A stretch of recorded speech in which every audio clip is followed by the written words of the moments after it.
Good morning, everybody. How are you? It's Victoria Lorient Fabish coming at you on this stunning Toronto morning. You know, the rebirth and the letting go of the sad feelings of what's been happening in Toronto, or what happened in Toronto, not been happening. What happened in Toronto is starting to, for me anyways, the healing process is really beginning, and positive outlook is coming, optimism is here, and we are here to have another courageous conversation. And this one's a doozy because I really feel like, you know, people don't talk other than to their therapist or maybe in very, very private settings about sibling rivalry or sibling conflict. And I want to do that. I want to have a courageous conversation about that. And so an anonymous question came in, and so I'm going to read it. And of course, if you guys have questions, if anybody has a question, please send them in, and I will anonymously tackle the question, depending on what it is. I'll check it out and see if it's something I want to share on the show. So if you're coming on, let me know you're here. And of course, I'm going to do a little bit of sharing right now because I think that the people want this valuable information. So before I go forward, let me just do a tiny bit of sharing. And as I'm doing that, you can as well. And also just want you to know that I'm always up for a really juicy, courageous conversation. So bring me your questions. Oh, lovely people. Bring me your questions, because this is my service to the world. So please help me be of service to the world by bringing me topics that are of interest and of importance to you. And help me to proliferate my information, because I feel it's valuable information. We're not just talking about shoes, people.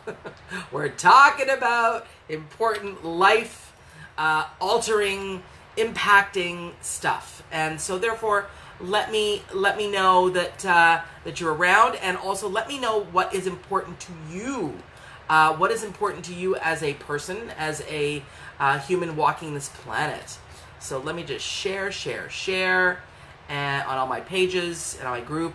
And do join my group, Courageous Conversations, because we're here to share. We're here to be a tribe and to really, really be with each other and support each other. Because I don't know about you, but I certainly don't have, places where I'm talking about these kinds of courageous conversations, which is why I created my own group, because this is the kind of thing that I want to proliferate, and I want to have rich conversations with people. That's what's important to me, to have rich conversations. And so let's do this thing. All right. Are you at all, any of you watching, in any kind of a sibling conflict that originated from childhood? And so let me just read this letter that came in anonymously. So the person says, I don't have much of a relationship with my brother as an adult, and we had a pretty bad relationship in my childhood and into my adulthood, which has left me with an emotional trauma to resolve. He's older and treated me badly. Last year he got married, and I haven't done much to build the rapport with his wife. Hi Angie, I'm just reading the anonymous letter here from the person. I haven't done much to build the rapport with his wife. Aside from holidays, we don't really see each other or communicate. Is it wrong for me to reach out to her is it wrong for me to not reach out to her to make attempts to see her one-on-one? Hi Lisa, I have considered it, but it just feels too hard for me based on my relationship with my brother. Okay, so this person has a lifelong, and Lisa, does that mean you have a lifelong conflict with your sibling as well? You don't have to tell me what, but it's just, you can just say yes or no, just so I understand. So yeah, this person that wrote in has a lifelong, also since childhood, conflict with their sibling, and the sibling was the older and obviously mistreated this person, and now as adults, the sibling has gotten married, and the person is saying, I just don't really want to reach out to the wife and build a rapport because I'm just too hurt from the childhood trauma of the conflict as children. I mean, this is so common, I have to tell you. so common. As you come on, let me know you're here and share, because lots of people, you help my life purpose to share important conversations and courageous conversations, but also you help other people by sharing a psychotherapist's information on stuff that they may not access elsewhere. So, all right, so here we go. So I want to just be very clear that I really honor how painful this is. This is some of the most painful stuff. Siblings. I mean, siblings are your peers growing up, are your compatriots, are your the kids in the family, we against the parents kind of thing. So when that breaks down, not that you're against the parents, it's sort of a can be a friendly kind of like kids and the parents and all this stuff, but when it's not, when the family is such that the kids are fighting and the parents are not stepping in to mediate in a way, because often in this case sounds like there was bullying from the older sibling to the younger sibling. And thank you, Angie, for chiming in. I really appreciate that. Angie says, I had a problem with my sister right up until my early 30s, but I've rectified it. Good stuff. It was really hard, and she was dominant in an 8-year gap. Yeah, and usually that's so traumatic when you're bullied by your older sibling. Very traumatic experience that requires to be troubleshot in therapy. But what I want to say here is really relevant, because a lot of the adult sibling rivalry that comes from the childhood sibling conflicts is because a lot of what's happening is a person is playing out still the hurt child, the hurt, bullied child in the adult body.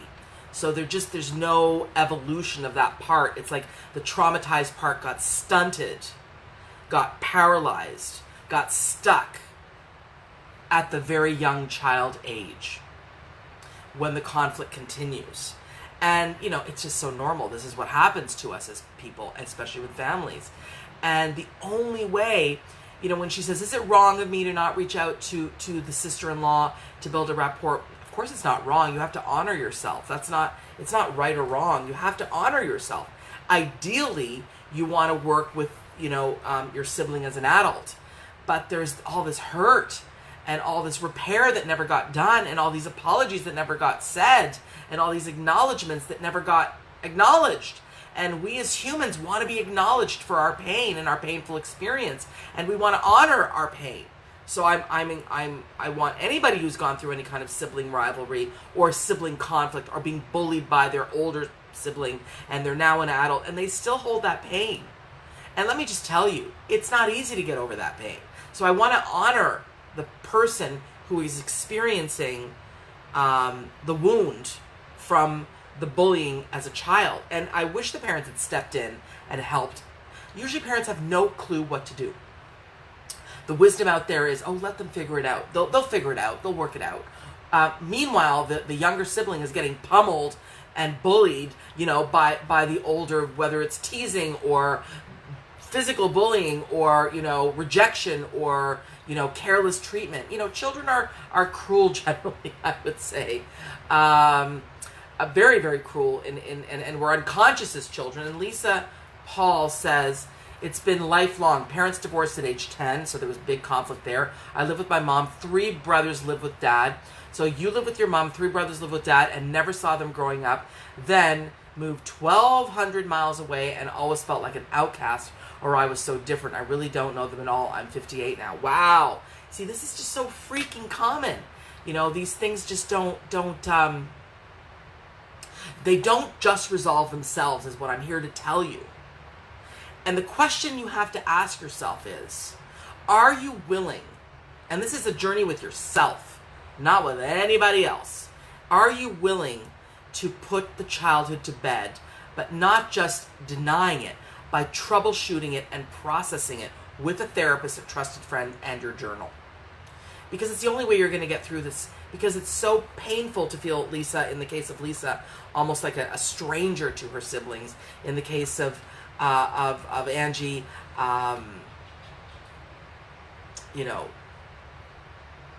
the older sibling gap, and also that they were dominant. And in the case of my anonymous question, person, really bullied and mistreated by their elder brother.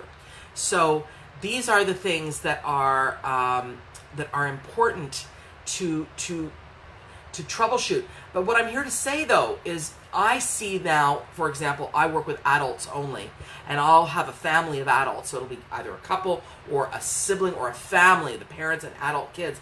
And there's all of this unresolved stuff, and then the parents die, and then there's these massive, massive conflicts in terms of, fighting for the money and all this stuff. And Angie says, my sister was always the golden child, and she didn't want to know me and tried to make me do what she wanted and was very black and white in her thoughts. My mom was always wanting her and not me, and always heard this. See, so this was a case of the parent not being a fair parent, and so, at the mercy of a kid that's got black and white thinking. And Lisa says, I've been working so hard and making great strides at it. I'm at peace with it now. Thank goodness. That's awesome. But it's interesting. What got you to be at peace? Not have a relationship at all? Or, complete like letting this thing go? Or is there some sort of working to build a bridge? And I have to tell you, I have walked that journey, and I really, really understand the sibling conflict experience and feeling at the mercy of the older sibling. But the thing that's most important about becoming at peace with that is really willing to work that out in therapy, but also work that out meaning feeling heard, feeling seen, feeling acknowledged by a person like a trusted friend or a therapist. These are the healing tools: feeling heard, seen, acknowledged. And essentially, when you feel heard, seen, acknowledged by a trusted friend, by a therapist. Angie says that I made my peace and we sat down and built a bridge, and now we have the strongest bond. That's amazing. So you sat down and had a conversation. The sitting down and having the conversation is about building new rules of engagement as adults.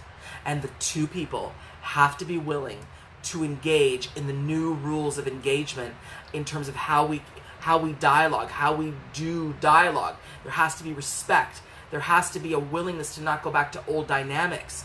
That's the only way. To the person that sent me the question, the only way that this is going to be to move forward is if you get the kind of resolution and healing and working on, like, feeling heard, feeling seen by a trusted friend or a therapist, so that you can feel heard, so that you can feel seen.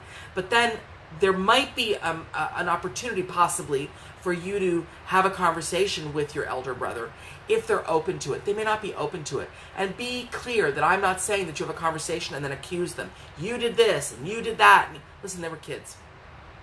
And also, what's very healing, it's always so healing, and I'm fortunate to have gotten this type of thing, is to have the person, the older sibling going, yeah, I was kind of a shit.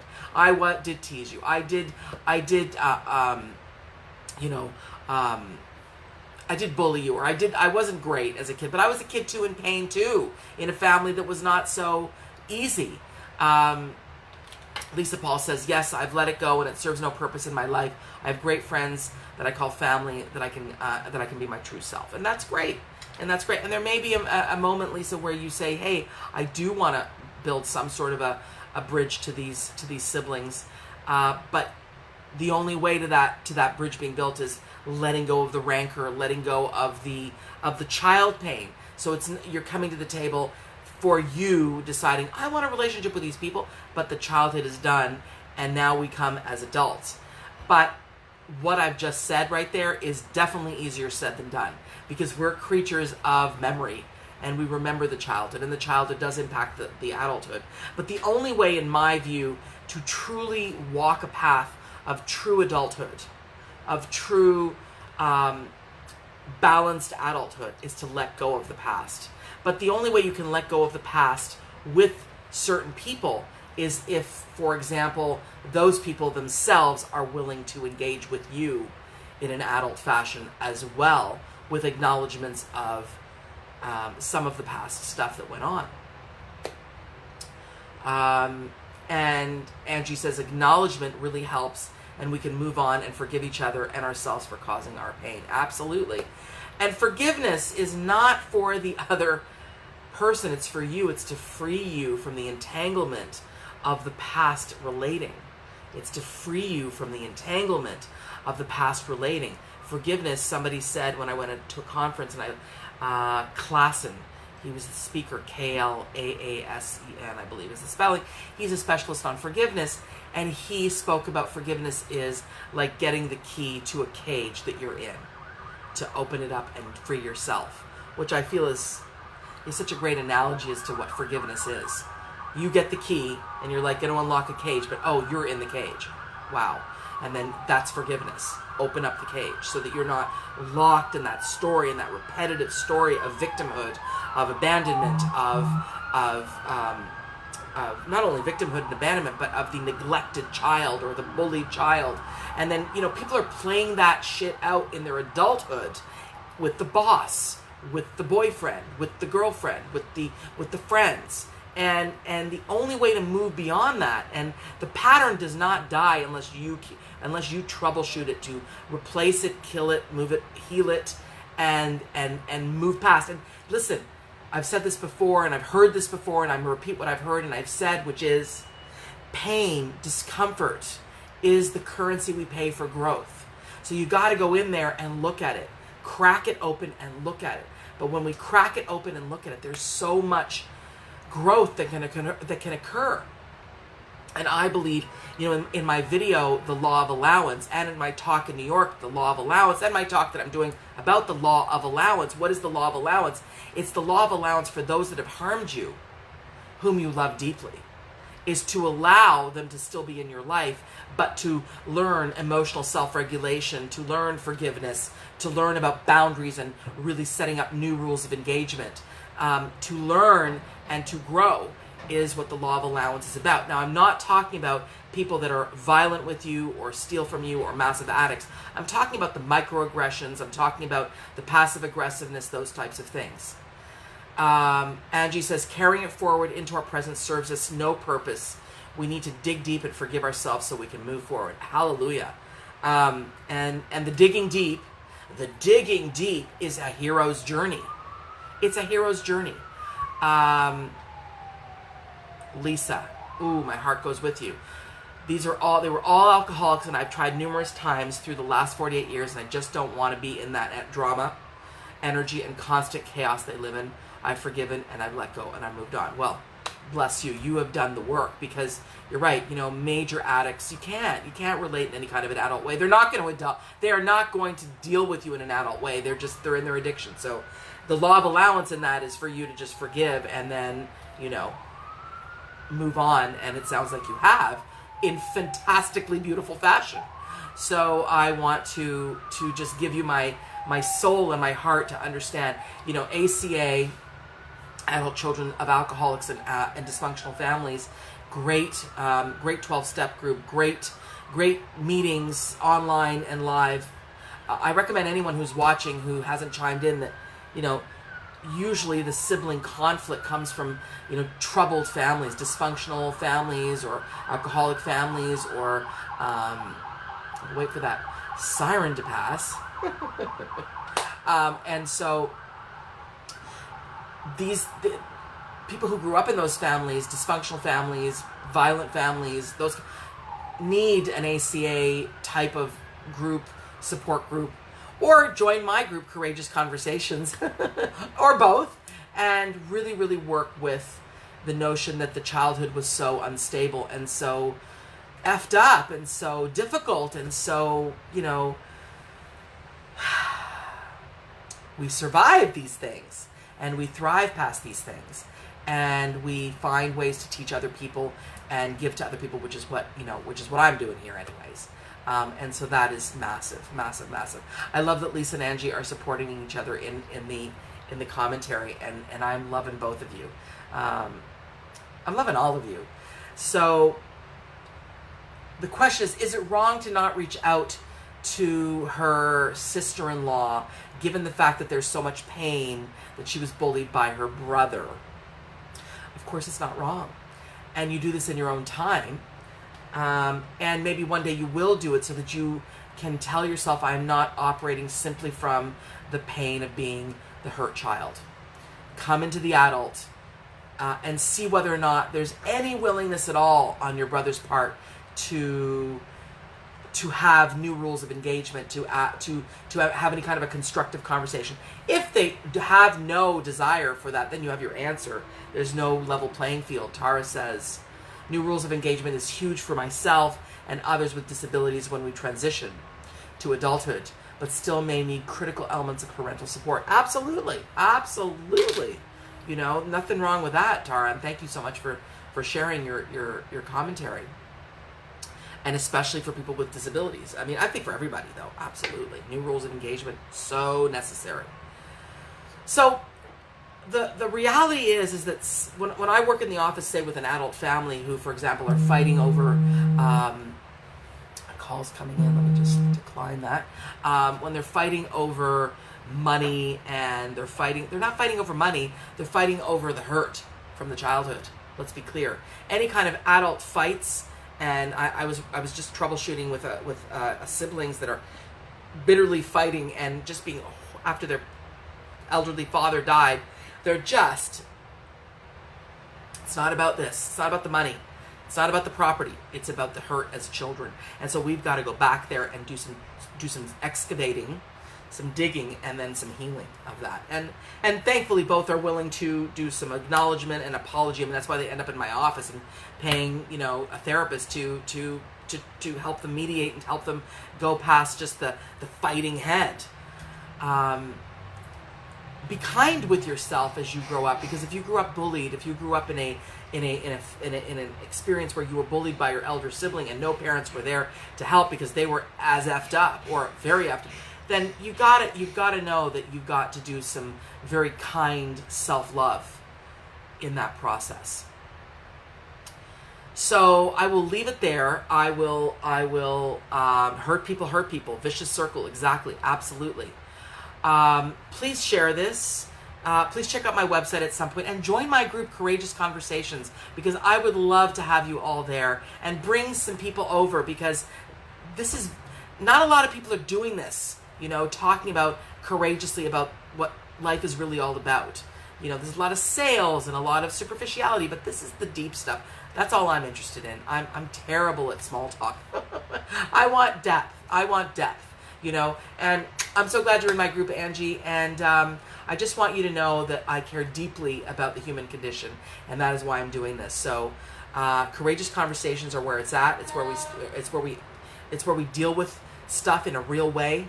And I will be coming out. I'm going to be going on vacation, but I'm going to come at you live from some of my spots, because I'm going to be staying close to home, but I'm going to be in a beautiful space. So I will do that. But I just want you to know that I appreciate you tuning in and being with me and having courageous conversations about amazing topics, and lots of good guests coming my way. Our way. All right. Mwah. Blessings. Have a spectacular, gorgeous, stunning, energetically beautiful day. Talk to you soon. Bye for now. I'll be on vacay, but I'll be coming on live, because you know I love doing this. All right. Bye.